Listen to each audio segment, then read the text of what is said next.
Good morning, everyone, and welcome to the Greater Miami Expressway Agency February board meeting. And I would like to call this meeting to order at 9:31 a.m. And I would like to ask Board Member Pages to lead us in the Pledge of Allegiance.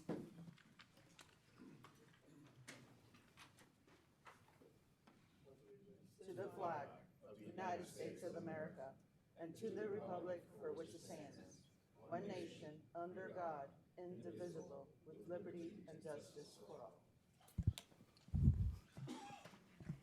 Thank you.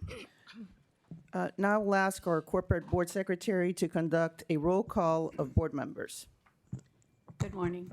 Good morning. Board Member Blanco, Present. Board Member Miller, Present. Board Member Peterman, Present. Board Member Rigaud, Board Member Pages, Present. Vice Chair Perez, Present.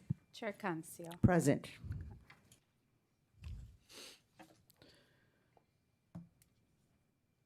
Next, we have a declaration of voting conflicts. Board members, at this time, please advise if you have any conflicts based on the items on the consent agenda or regular agenda.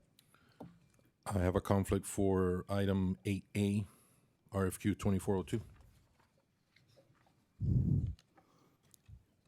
Other than Board Member Blanco, any other conflicts?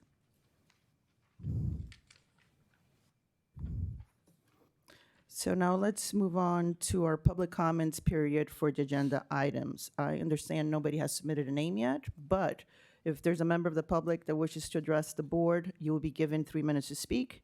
And I'll recognize Mr. Alston to identify those who have signed. I know there's none, but just in case. Yes, good morning. Thank you, Madam Chair. Yes, you are correct, Madam Chair. No one has signed up to speak. However, this is the period. If someone would like to address the board, feel free to come forward at this time.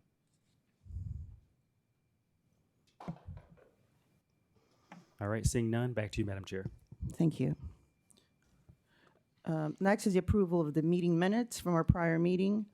Board members, you've had an opportunity to review the minutes. Is there any discussion or is there a motion for approval? I'll move approval. I'll second. Any discussion? All in favor say aye. Aye. Aye. Aye. Aye. No nays. Motion passes unanimously. Now we are on to the consent agenda. I will now ask our general counsel to read the consent items into the record. Madam Chair, there is one item on the consent agenda. The first item is seeking approval of the GMX procurement for contract number RFQ 25-03 miscellaneous design services. The Technical Evaluation Committee's recommendation to select and enter contracts with the three highest ranked proposers are as follows. The first is BCC Engineering, LLC. The second is Rybeck Engineering, Inc. And last, CHA Consulting, Incorporated. Back to you, Madam Chair. Thank you. Board members, you've heard the consent agenda. Now is the time to provide or advise me if you would like to pull this item from the consent agenda. Is there a motion for approval? Motion to approve. Second. All in favor say aye. Aye. Aye. Aye. Hearing no nays, motion passes. Next, we will move to the regular agenda. The first item is GMX procurement contract number RFQ 24-02. I will now recognize Mr. Alston to introduce the item. Yes, good morning. Thank you, Madam Chair, members of the board. This item is approval of a contract with BBC Engineering, LLC. I will ask our Director of Engineering and Emergency Management to just walk through publicly the timeline and a few other items that I know we discussed with you in your individual briefings. Juan? Good morning, board members. Good morning. The item is for the engineering design services for the widening of 836 between eastbound Turnpike and 97th Avenue and westbound Turnpike and 97th Avenue. This is a contract with BCC Engineering. This contract was awarded in May of 24, and when we, after we entered into negotiations, we were realizing that the fees were coming in a little bit higher than originally approved. We had a cap of 2.3 million originally when it was awarded in May. So we went back, we looked at several components. We decided to pause to kind of do a market analysis of rates and construction because we have been seeing spikes in both the professional services and construction. And we also waited for the independent cost estimate to come in from the Kendall Parkway job that we were doing. And using that data, we were able to apply that into not only the cost, the construction cost of this project, but we also went out and looked at FDOT consultant rates statewide, District 6 and District 4. And what we realized is that across the board, what we're seeing, or what we've seen in the last 12 to 18 months, is a significant spike in market pricing. Construction and professional service rates have gone up around anywhere between 30 and 40%. So we went back, we continued negotiations, and now based on all the adjustments that we've made, the negotiated contract is $3.8 million. The revised estimate for this construction job is about $36 million, where it was originally 28. When you look at the cost of the professional design to the construction cost, we're within the 10 to 12% range, which is where you want to be for these services. Typically, a design fee is somewhere between the 10 to 12% range. So now things are aligned based on the analysis that we've done on the current market. Moving forward, we have adjusted all of our cost estimating methodologies. And as we prepare the next work program, we're going to make sure that we're taking all this information into consideration. So the contract before you is for $3.8 million. It covers the entire scope of the project. We've made sure that we're not doing more than we have to, but that we are doing what's necessary. So we feel comfortable now bringing this contract back for approval. I just want to go back. You said that originally in May, was it May of 2024, it was 2.3 million? That is correct. That was based on the work program estimates that we did in the February, March timeframe of last year. The data that we used at that time was the latest that we had, but the market was what we saw is that the market at that time when we were putting together the work program was in a state of flux, right? It was everything was moving around, so we didn't have the information for that development of the work program. We didn't have the best available information at that time. So fast forward now, when things have kind of leveled off and things are kind of looking to level off in terms of where the market is, these rates and these prices are right now where the market is. It's just that it's not 30% more than the 2.3. I understand it's a Well, yeah, percentage of the total project, but it just seems like a lot, a huge change in less than a year. I have a question. Where's the spike? Is it materials, professional services? It's in both, right? So we've seen it. Material prices on construction have gone up. Aggregates, concrete, asphalt, labor. In terms of professional services, those rates have significantly gone up. Where about a year ago, 18 months ago, you were paying an entry-level engineer anywhere between $50,000 to $60,000 a year.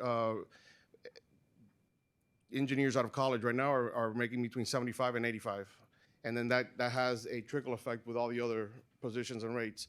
So we went back and we looked at all the information. We've seen that this is a trend. The information that we've gotten is based on available information from private sector as well as DOT information. DOT publishes periodically statewide averages. So we looked at statewide averages for consultant rates as well as District 4 and District 6, which are the local, to kind of keep it within the region. And that's what we're seeing. These spikes are pretty much across the board statewide. So do you want to refresh me? We select 3 companies. You pick one to negotiate with, the highest ranked, right? Yes. Don't they provide what their bid is when you're negotiating? No. In professional services, you don't select based on price, and that's per statute, CCNA, the Competitive Consultant Negotiations Act. So you select on their qualifications, Merit, right. and then you negotiate the fees. So they don't give you an estimate, a price No. range, or nothing? No. So who comes up with these numbers? They do, or we? This is what we offer. We them? estimate it based on our methodologies, and then we negotiate with them based on their audit packages, their professional, their rates, what they're paying their employees, and their subs, and then we use we have cap rates that we apply, and we also have other caps to kind of normalize everything. But what we saw in the initial negotiation was that everything was coming in substantially higher. So again, we paused it to be able to do an analysis of the market to make sure that it wasn't the scope that was driving this price, but rather the market, and that's what we saw. So we didn't want to before we ended negotiations with with this team and went to another firm, we just wanted to make sure that it wasn't something that they were being that it was just something that we couldn't negotiate, or if it was something else that was driving these prices. And what we saw is that it was more market driven than anything else. Thank you. Let's go back. I just want to understand the numbers. The original numbers for professional services were what? So 2.3. 2.3, And now they're at 3.8. yes. Okay, so back on the envelope, that's, 60%. yeah, 60, 70% increase. It's high. The numbers you've been receiving that they were higher were from the firm that we selected back in In May. originally, in May. Yes. Right? But we haven't spoken, since that's what we chose, and we haven't spoken to any other firm. No. Okay. So if we choose not to approve this increase, what's the next step for staff? If we were to choose not to move forward with this contract, Yes? I believe our recommendation, given the time that has elapsed, would be to reprocure based on all the latest information that we have available and update all the information for the next procurement. Okay. But I don't feel that we're going to be in a different position than we are right now. By doing Perhaps. that. Perhaps. Perhaps.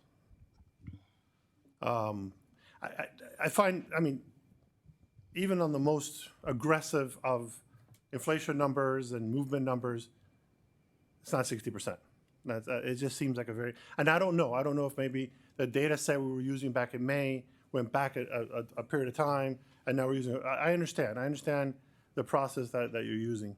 It just seems to me unreasonable, to me. And I'm in the private sector, and I kind of see the costs that are moving on. I still think it's unreasonable. So that's all my position. Thank you.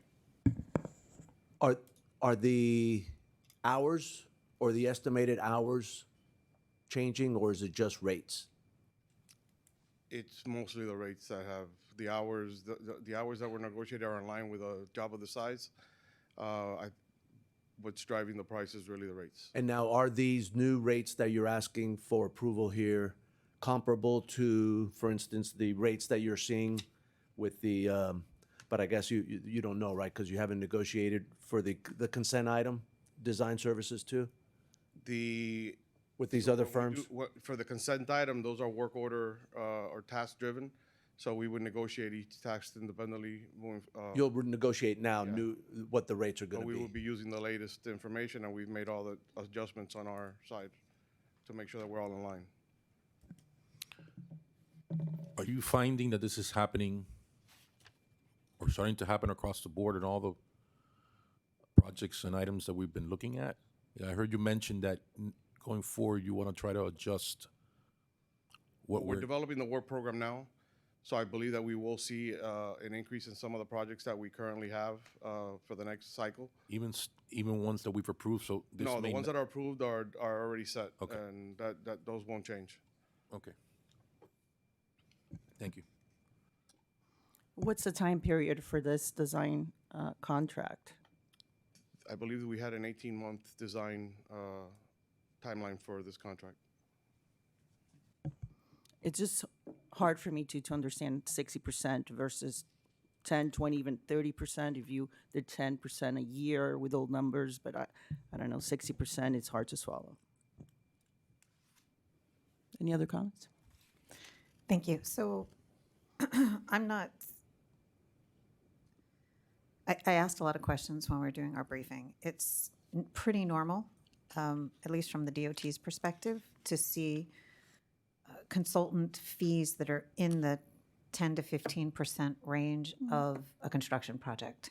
I do believe, even with our prior estimate, our consultant fee was under that percentage Yes. originally. I'm not sure we had a great number to begin with, so I don't really know that this is technically a 60, I mean, it is a 60% adjustment based on what we originally discussed, but I don't believe that that number was an accurate reflection, even based on the cost estimate of the construction project at the time. It was a little low from what you Yes, and I can informed us. explain. It would have been in the And I 2.6 to 2.8 range at the time. Yes, and when we established the estimates for the project last year, we hadn't gone out for a professional services contract in quite Quite a some while. time. And historically, so we went off a historical number, and we historically were seeing 8 to 10% of construction rates. So we applied that. So yes, it was on the lower end. But again, now having done the analysis that we did, we've seen that, you know, the norm is actually now between the 10 and 15%, as Board Member Miller said. And again, with the increase in rates and prices, this is the result. So, oh, sorry. Sure, no, finish. I was going to say, I think it's important that we understand, at least for those of us who are in this field and have to let these types of projects, we have been chasing the curve for quite a while now, and trying to find that sweet spot is always difficult. We have probably a little rusty in that we haven't done a project in a little while because of our transition and some of the things that we've been working through. That's not to say we should not, as an agency, have a much better methodology for updating our project costs on a regular basis per phase and at least annually, and adjusting both our design fees and our CEI fees as we move forward and develop our work programs. I think that's very important. I think we got out of probably our normal cadence. I agree, this seems like a lot. When you look at it based on what our current project cost is for construction, it is in alignment. But I understand if we all have some concerns. Yes, we can choose to go back out to bid, but we're going to go back out to bid with an adjusted construction cost estimate and an adjusted consultant fee. So this project for the expansion,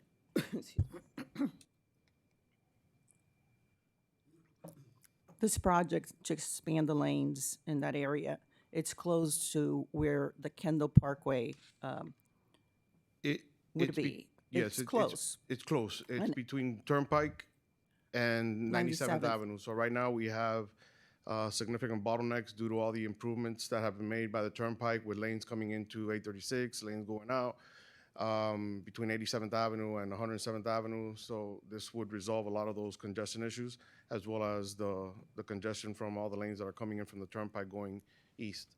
So that's the intent of this project.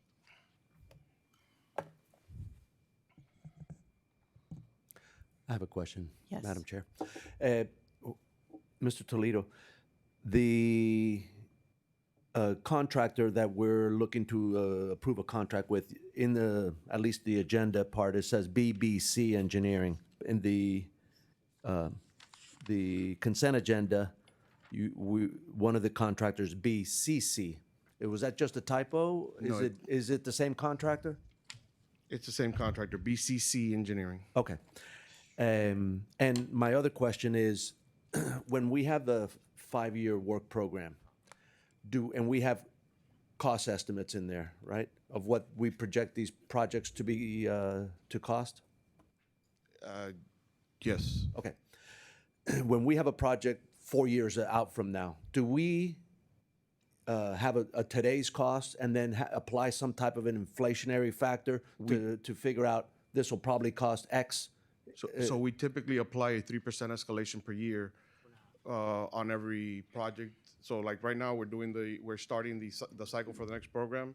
So you would see on projects that are in the outer years, we would apply a 3% escalation. And is that factor the right factor, right? Because we've seen escalation. I know I've seen it at my municipal level. You know, projects are costing a lot more than we thought they were going to cost for these same reasons. That the cost of construction is really going through the roof. I think it's higher than the general inflationary rate. Is that the right factor? Is that a factor that we've just used historically, always, regardless of what the current inflationary climate is in the economy? It is reasonable. It's a factor that we use. Again, it's to calculate. It's basically to program the entire 5-year window, with the first year and a half is really the most updated cost estimates, and that's when you're basically planning to put out the work. So we update all the cost estimates every year for as we develop.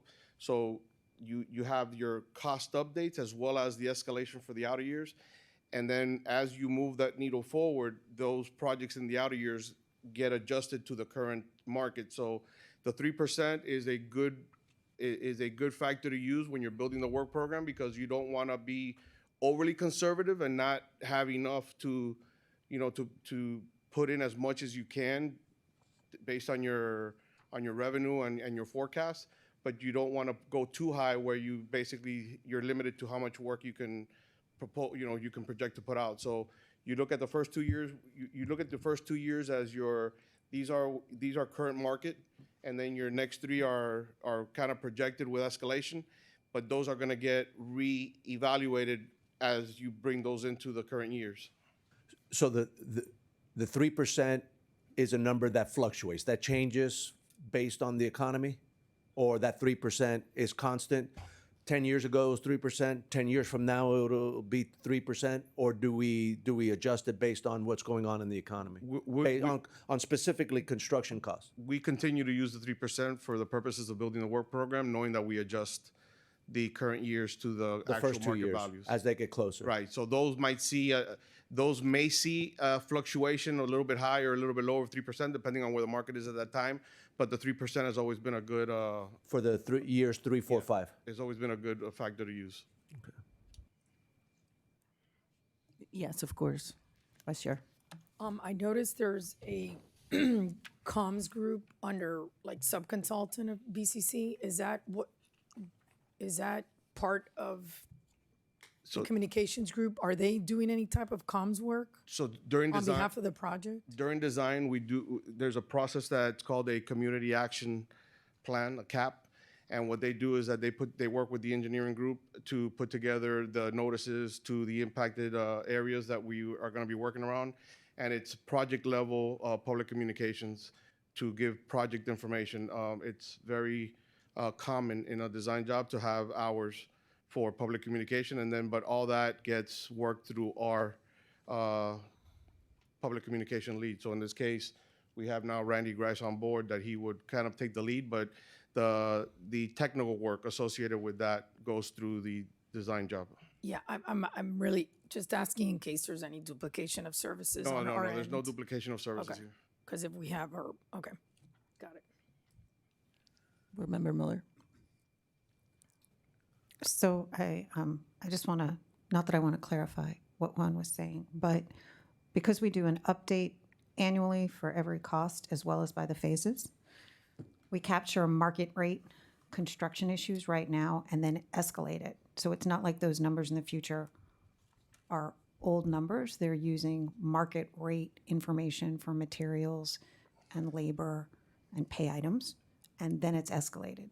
Department does a similar process. We do annually discuss what that inflationary factor should be. It does get adjusted at times. I think we as an agency should look at what DOT does because they look at a more global market. But it doesn't necessarily mean our number is inaccurate. It's just making sure that we're doing timely project costing, and that information is then used with an inflationary factor. I think, again, we were a little rusty on doing some of our project costs, and we were using old information. So I don't know that we're accurately depicting what our current market is for construction activities. Got it. Thank you. I think that we learn a lot at every board meeting, and unfortunately, we don't meet enough, in my opinion, and with the restrictions we have with Sunshine Law, that we cannot have some of these open discussions. It's very frustrating for those of us that are in the private sector and not working day to day, like perhaps Board Member Miller and others are. But for us in the private sector, it's very difficult to understand how these fees could be so off, because I'm a professional. I run a business of professionals, and I can tell you that it's not even close. So I understand percentage of the job, that's fine, but I think the reason we're here is to bring a different set of eyes and opinions and point of views. And we are also discussing, and we'll be discussing in the future, the Kendall Parkway, and we've been working on the cost estimations. And if this is for a little project that was supposed to be a very simple little expansion, and we're looking at these numbers, I think we really need to, perhaps use this as a learning experience. We're going to look very carefully in the future how we're going to address, because that's a thing that none of us have discussed, how we're going to be discussing the Kendall Parkway. We're working on cost estimation, number one. This is like, we need to know how much things cost. So all of a sudden, have a jump of 60% in professional fees is just something that I can't wrap my head around, personally. So maybe going forward, we may meet more often than just on the scheduled meetings that we have, and have additional meetings or workshops, because, we want to move this work forward, but at the same time, we're all very good stewards of the tax dollars. So, Madam Chair, yes. I'd like to make a request. I'm visual. For a project like that like this, that is specific, and it's not like the first item in consent that was just for some future design of it's not specific to a project. I'd like to see like a map with at least a drawing and a highlight of what the area encompasses for the widening. It'd be beneficial to me. I know we do it in Miami Lakes with our drainage projects. Whenever we present it to the council for approval, we show them a map and we highlight the streets that the drainage project contains. So I think if it's something that's not too onerous, I'd appreciate just a little snapshot, half a page, a little map with the highlight of where the project encompasses. Board Member Peterman, did you have an opportunity to take a tour with staff of the road? Because they were very specific when they showed it to me, at least, because I drive through there and they have, the two pillars and how they want to expand. So for those of us that travel in that area, I can picture it, but I understand how it would be helpful to have a little map. I'm north, so Right. and we did do a drive, but we only were able to capture a portion of of our area that we cover. So I know that we had scheduled for the future a round two. And I think round two should come sooner rather than later. That's another request that I'm going to give staff, that I would like all of us that are, not as familiar with the projects. I know that we need to go south soon. So, yeah, we can start scheduling that. So any further discussions on this? I make a motion to approve. Is there a second? Second. Those in favor say aye. Aye. Aye. Any nays? Nay. Nay.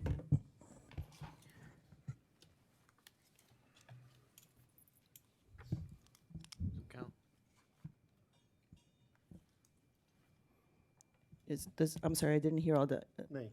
no, I did nay too. I don't know, I didn't. Two and two, there's three people that didn't hear their vote. I'd like more discussion on this at a further time, so nay for now. I'm an aye.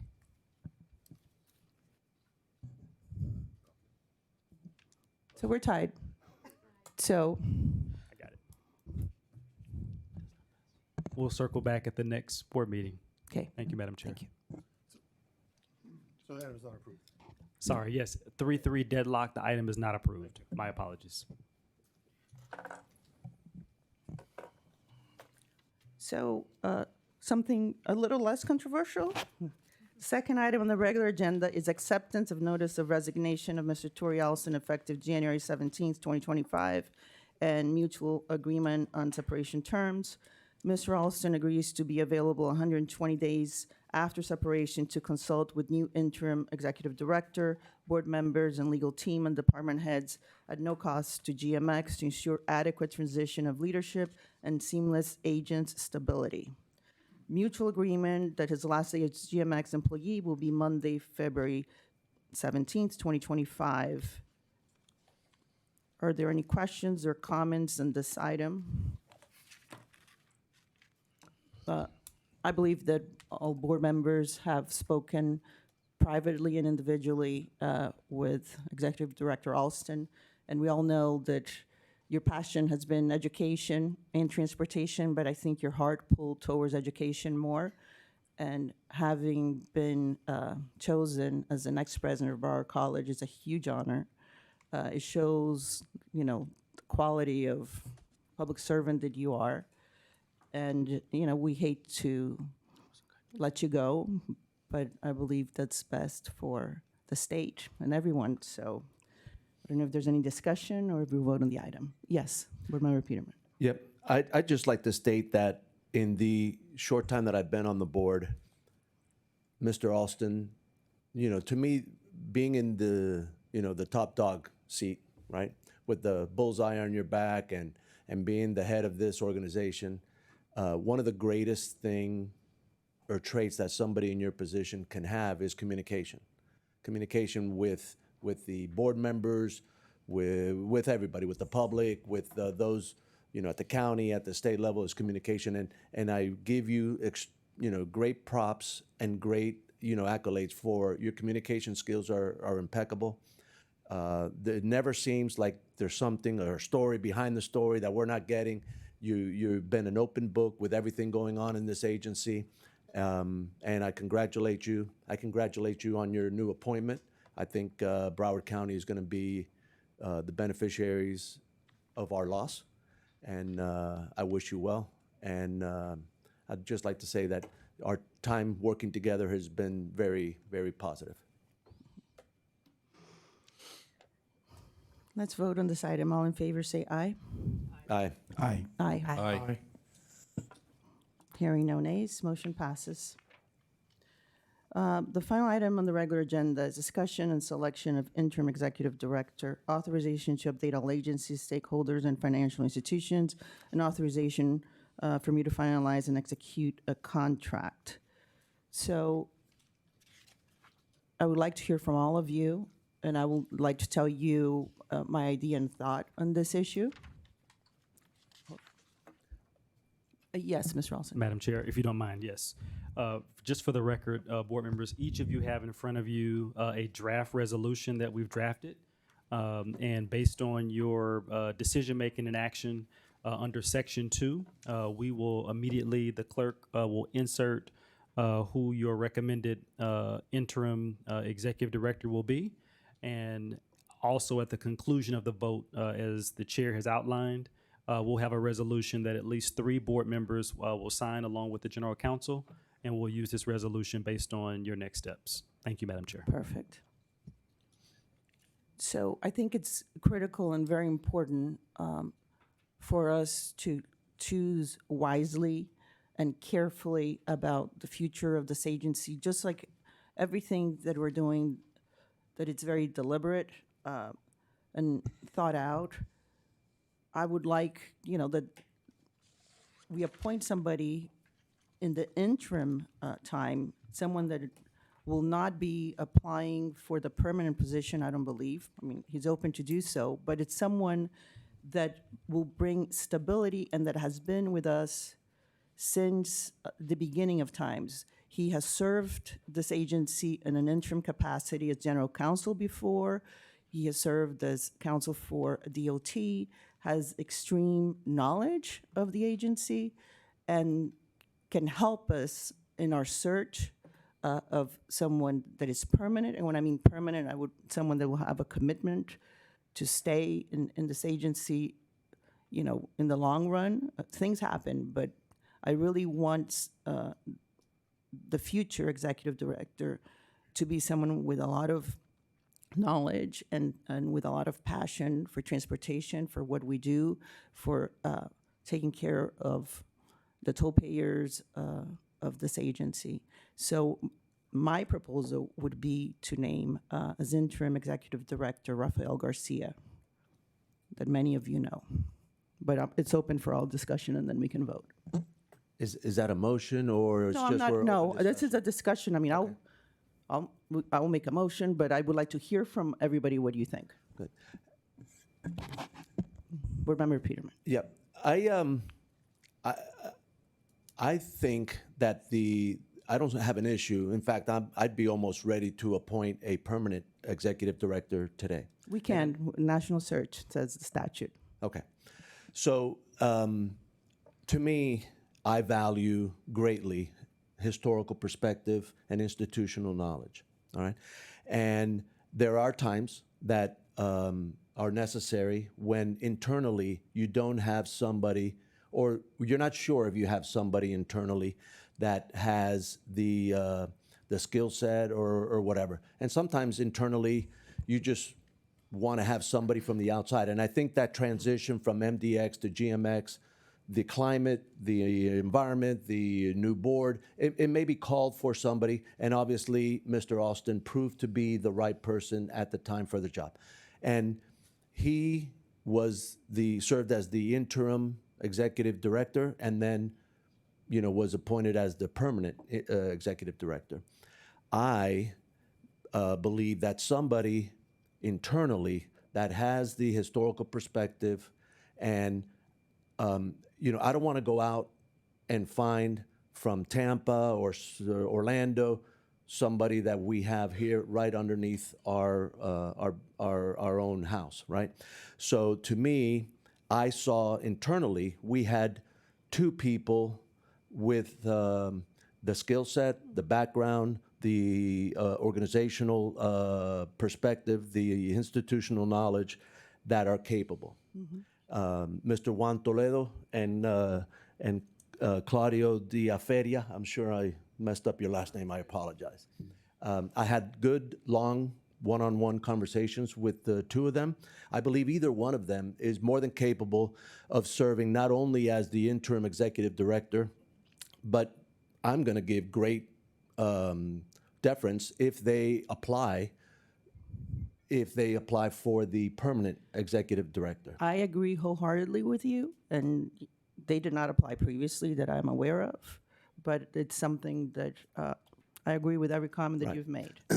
My only thing that tips the scale between the two gentlemen is that Juan has been here longer. I think he's got a little, so if I had to tip the scales, is Juan has a little more of the historical perspective, and I know Claudio's background is impeccable. I know he has experience with time at FDOT, plus his time here. But my selection would be for interim executive director, and if he applies for the permanent executive director, it's going to be Mr. Juan Toledo. Noted. Any other comments? Yes. A couple of comments. Statute requires us on this search to also go national? Yes. Question to Chair, yeah. Okay, Yes. that's, okay. I mean, there was no comparison when we did the national search. The people that came in front of us, we wanted someone local, someone with right. institutional knowledge. And as an aside, I'm in the local, Miami-Dade County is a very complex county, and bringing someone nationally or so, unless, it could happen, but there's a statute, we'll follow the statute, and we'll do that process. Right. But my preference would be local, but that's not my comments here.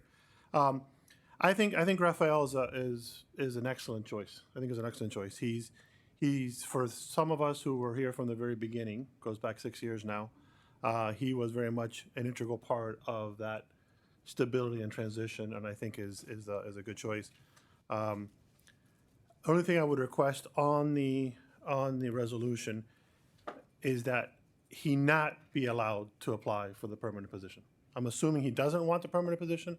I was told he did not. He's in the audience, I think. Do you mind if I ask some questions? No. Rafael, Rafael, do you I'm a- mind coming up? Yeah. Yes. Rafael, I'm assuming you're not interested in the permanent position? No, You're not?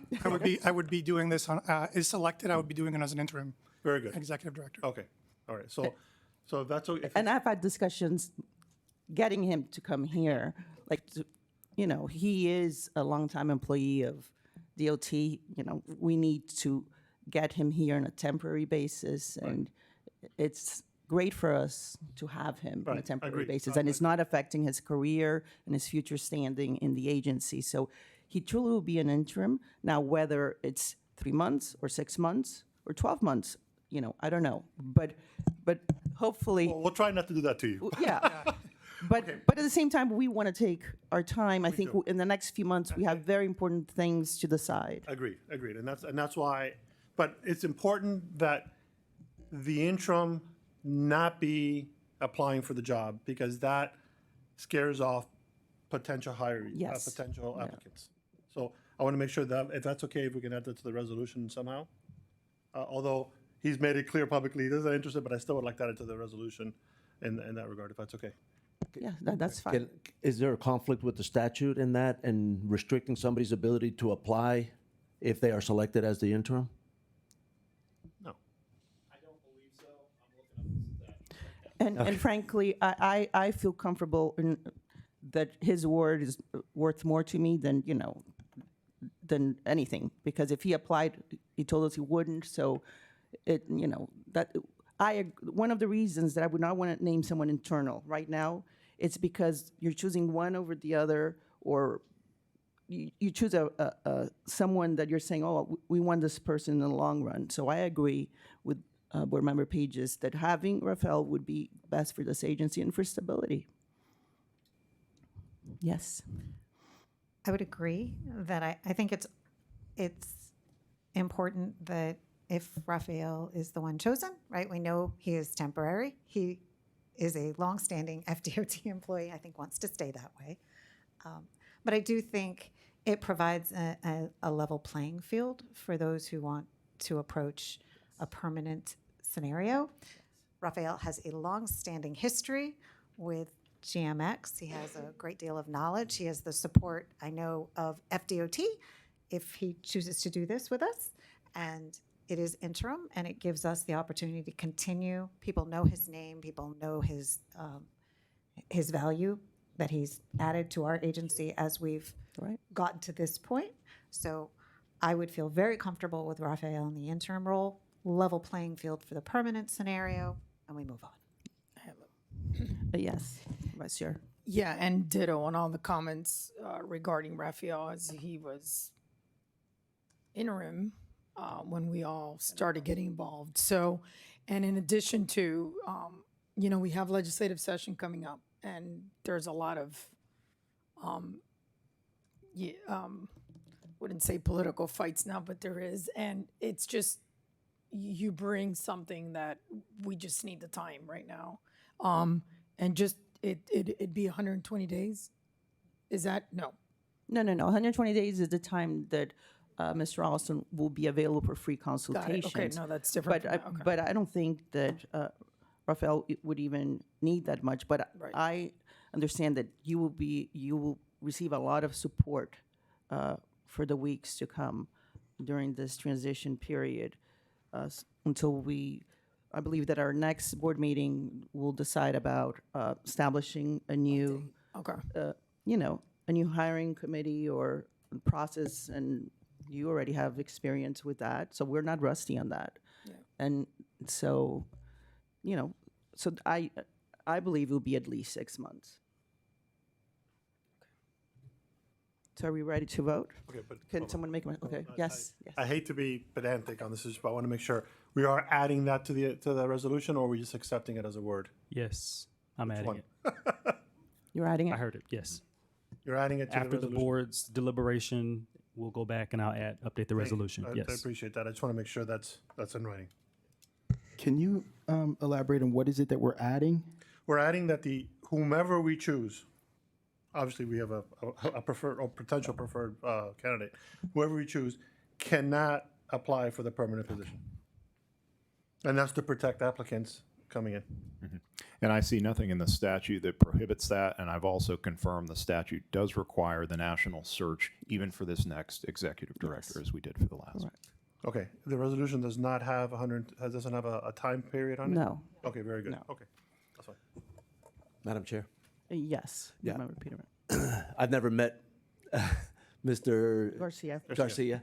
I met him here walking in through the door. I just happened to run into, he was speaking with our bond counsel, and I've known Mr. Del Castillo since I was a young boy. So I was introduced to him. So my preference for an internal candidate is no bearing on you, and I hope to work during your interim period extensively. And what I would ask is that we try and accelerate the selection of a permanent executive director as much as possible, even if it means, like you were mentioning earlier, calling for extra meetings or whatever we need. And I don't know, what is the process here for us to call for a non-scheduled special call type meeting? Now I'm going from memory with the bylaws. The chair can call for a special meeting, and I believe any member can call with myself polling a majority of the board. I'm going from memory, but I'll double check. I think that's the right answer. Okay, I just Yeah, like, so our intention is to move forward. I think, definitely at our next board meeting, we'll select the hiring committee that will go through the process that we did recently. So it's fresh in their minds what we did last time, and I think we've learned a few things from the last process, and that's why it's important to name someone interim that it's not going to be the candidate. It's important to look at people more local from Florida that understand South Florida. I think that's something very important in the hiring criteria. okay. If it means anything, I'd like to serve on that subcommittee or whatever. Duly noted. So is there a motion to appoint Rafael Garcia as our interim executive director? Move. Second. All in favor, say aye. Aye. Aye. Aye. Well, congratulations, Rafael. Thank you, Chair, and I look forward to working with all of you, including Mr. Peterman. Thank you so much. Madam Chair, Yes. if I could, just to clarify the motion that we have, I know the motion that you read up front for consideration, it was the appointment, it was the resolution giving you authority to negotiate the contract and execute. I just want to make sure that's all in, or you don't do Yes. something So- separate. So I'm leaving that to the body. No, correct. Motion to name Rafael Garcia as interim director, including executing the resolution and including the negotiation of his employment agreement. Madam Chair, can we proceed on the assignment of the subcommittee for recruiting, whatever we want to call this, the committee? Or do you want to do it at the No, next meeting? How do I you would wanna like to it? do it at the next meeting. next meeting. Yes, Okay, thank you. And we'll notice it and we'll do it that way. Okay. So the next item is the general counsel's report. But before we go to the general counsel's report, I would like to have our CFO's report that it's not on the agenda. But since I know the numbers are available and we received a copy, it would be great to hear from you. Sandy Bridgman, CFO. Thank you. Madam Chair and esteemed board members, I'm pleased to report that GMX maintains a robust financial position. As of the second quarter of fiscal year 2025, December 31st, 2024, our revenues are comparable to those of the prior year. Operating expenses have decreased slightly, reflecting our activities over the past 6 months. Additionally, toll transactions have experienced a modest increase. Consequently, our net revenues have risen marginally. So it's all good news. We didn't go down, we're going up, and we're still very robust. Thank you. And I have at the end, on the second page, it's a history from year to year, from 2021 to 25, should you decide to look at it. Oh, that's wonderful. Thank you very much. Yeah, I'm sorry that we hadn't seen this before, but it's very helpful for all of us to know where we stand. Board Member Pages. Referencing the original, the first regular agenda item, GMX, on the other hand, has actually maintained operating expenses flat in spite of the inflation and the increase in costs and everything else that we've seen. I understand they're not construction costs. I know they're operating expenses. They're active contracts, right? But we've yes, that's correct. That's correct. But operating expenses have been flat. They actually decreased 3%. Yeah, but that's I thought those numbers are somewhat. But yes, and the increase in our net revenue was actually mostly because of financial revenue. So its revenue did not go down Yeah. too much. Yeah. But at the same time, because of the operating expenses going slightly, decreasing a little bit, that's. both And our of them. investment income increasing slightly. Okay. So yes, the answer is, or the issue is that we are seeing positive trends. Correct. We have been and continue to be stable throughout the entire period, and that's a testament to our staff, to our employees, and to the leadership of the organization. So, but thank you very much. Appreciate it. Quite welcome. My pleasure. Are there any questions for our CFO? I've got a question. Yes, Board Member Peterman. The comparison that you have on the front page, when you talk about operating expenses at 50, I guess 50 million, right? Correct. No, 50. 50 million. Right, 50,640,000. Yeah. And the comparison for the prior year, that's At the same time. same time. Okay. Because the full year, when you look at the back page, right? The increase from 23 to 24 was almost $3 million. That's correct. Right? And I'm trying to remember, when was it that GMX was constituted? When did we start?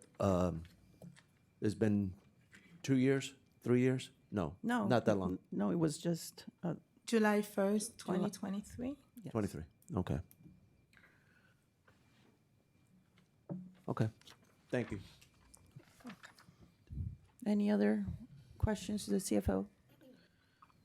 So thank you again for the report. I look forward to another one at the next meeting along with our treasurer's report.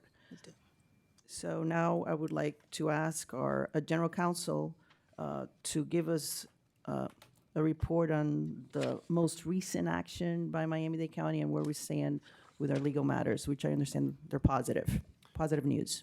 They are, and much thanks to Tori and the work he has done with the county. This past week, on February 4th, the Board of County Commissioners adopted a motion that we're in the veto period. Presuming it's not vetoed, it will become final this Friday, Valentine's Day, February 14th.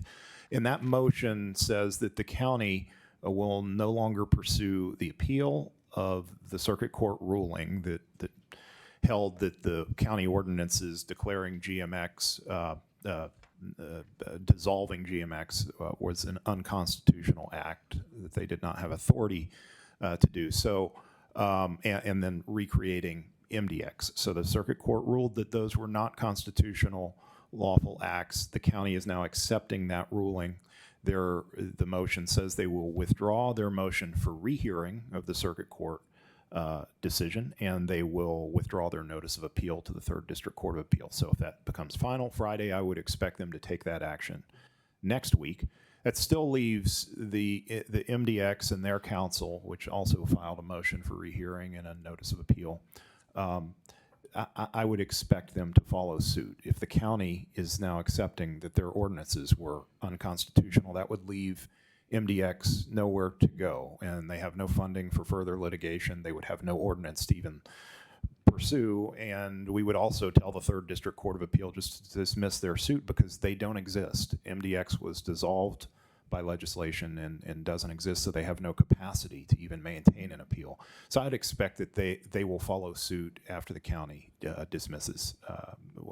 Next week is when I'd expect it, and then that will be over, and that will be a positive development. Thank you for all the support and the patience of this board for now almost 6 years since we began this, and maybe 3 or 4 different versions of the lawsuit, and it's now looks like it's going to come to a conclusion, and we look forward to working with the county going forward. I know you all do.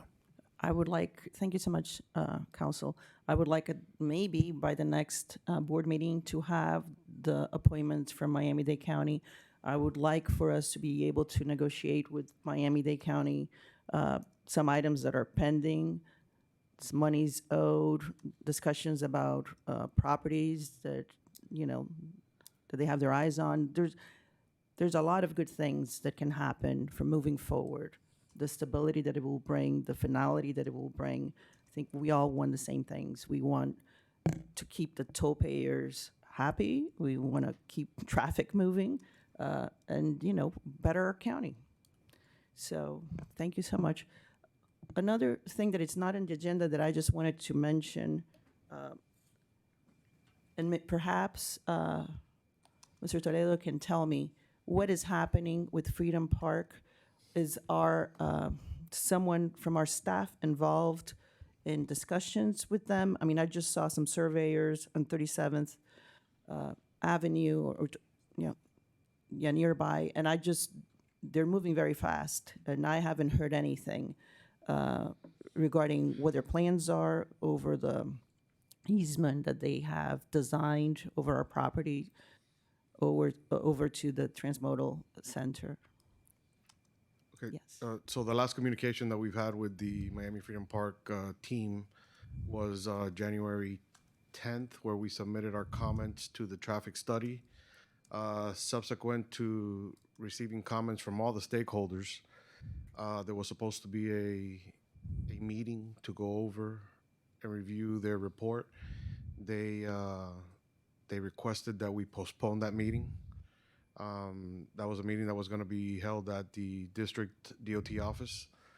Apparently, and again, this is unconfirmed because I don't have anything in writing, but basically the comments that they received from, at least from us and from what I've heard DOT were very significant comments in nature, and I don't think they were ready to address those. So my understanding is that they are going back to review their report and get back to us and the other stakeholders, but there has been no timeline set for that yet. As far as the proposed pedestrian walkway, they have not yet reached out to us to have any discussion on that. But right now it's just, as far as we're concerned, it's a concept. And since they have not reached out to us, we have not seen what their plan is for that. At the next board meeting, I would like to have a presentation of what the current traffic study shows, how it affects our exit on 30, from the 836 on 37th on that airport access road. It's one lane. It was very congested today. I just cannot imagine what that's going to be during a game or during any event in that location. I mean, it's one lane, just like from our ramp going west. So I would love to have an update and a report, and because I don't want to ignore this issue. This is going to happen, and they're going to try to ram it at the last minute on us. Absolutely. We'll start working on a report based on what we submitted and the comments we put together. If there's any update between now and the next board meeting, we'll make sure that we'll provide those updates as part of that report. Thank you. Any other comment? Madam Chair? Yes. No, I'm sorry. Board Member Miller.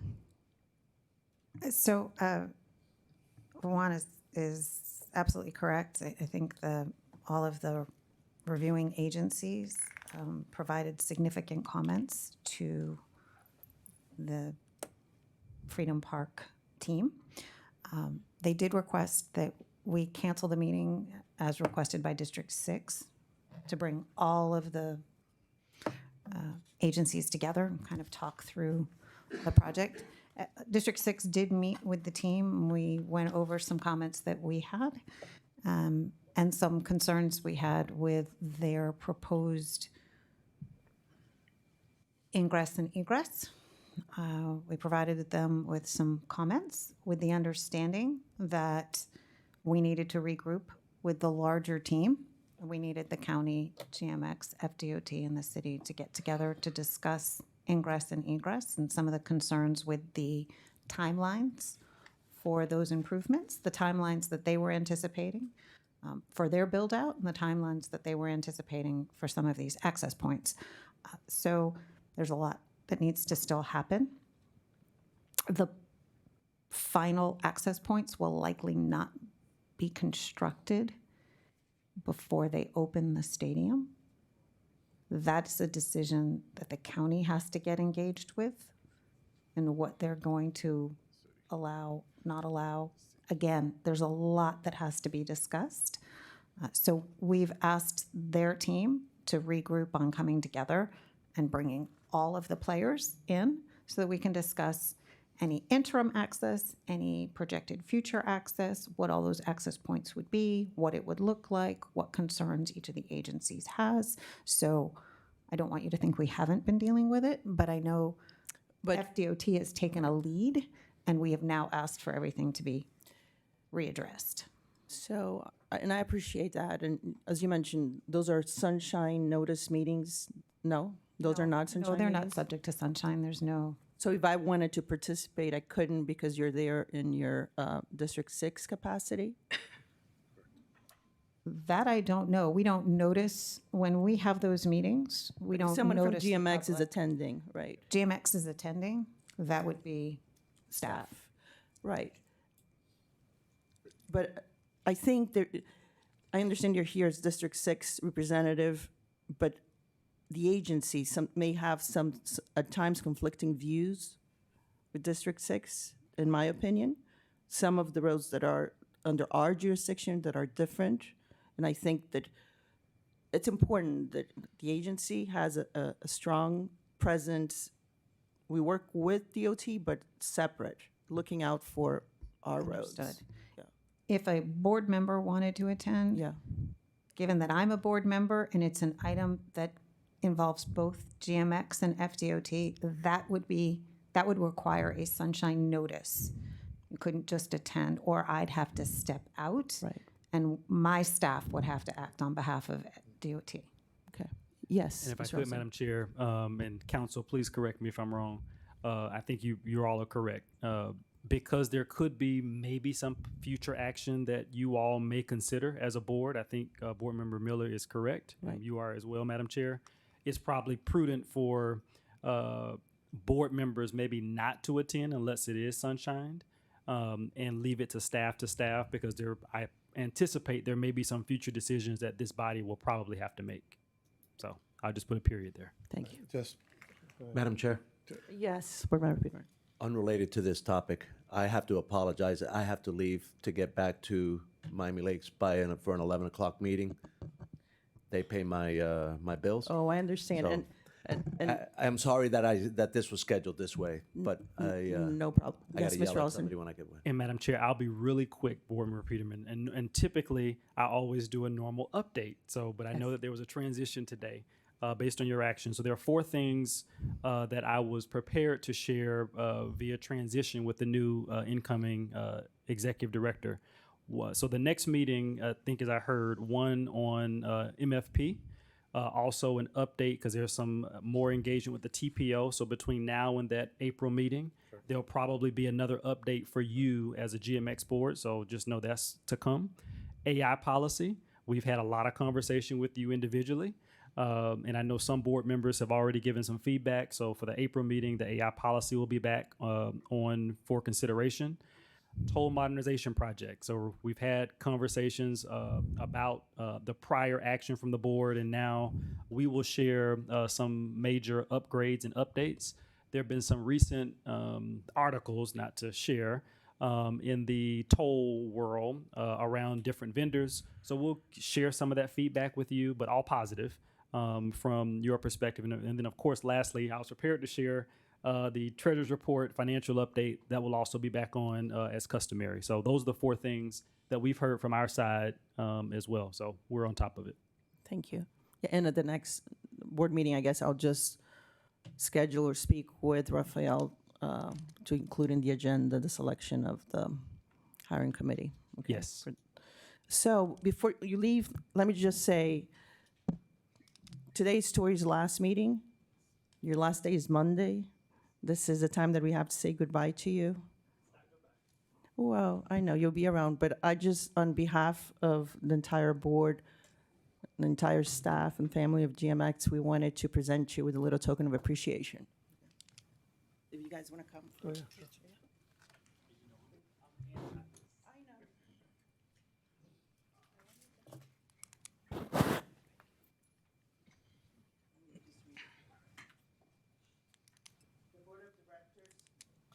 The Board of Directors and staff gratefully acknowledge the contributions of Tori Alston in appreciation of your outstanding commitment and leadership, dated February 10th, 2025.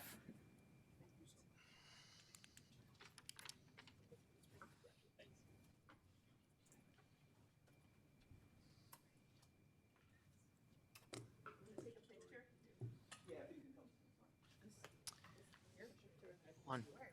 One,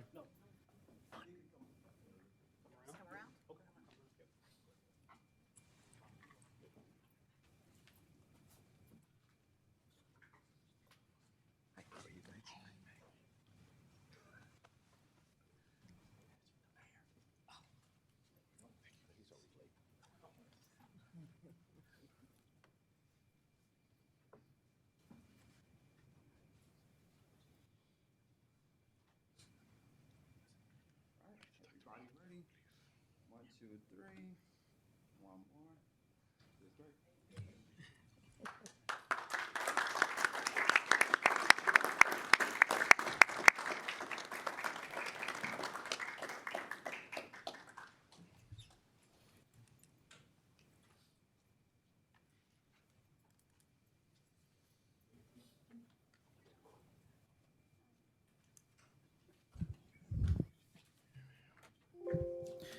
So, are there any other comments before we adjourn? Yes. Going back to the Miami Freedom Park, have we, just to make sure, have we reached, or maybe just as a goodwill, make sure we incorporate state reps, state representation, county commissioners on communication, and city commissioner? We're making sure that they're well aware of the communication that's not happening right now. So the answer is yes. I know that let me speak for I've had several levels of communication with members of the delegation, county commissioners, and municipal leaders who all care about what's happening next door. And I'll be working with the incoming interim executive director, sharing some of that, and we'll make sure that happens going forward. And so before we adjourn, just wanted to invite everybody to come next door to have some cake, to say goodbye to Mr. Alston. I mean, I know you're not leaving yet, but the little Monday cake. And so I make a motion to adjourn this meeting at 10:40 a.m. So we're adjourned. Yes.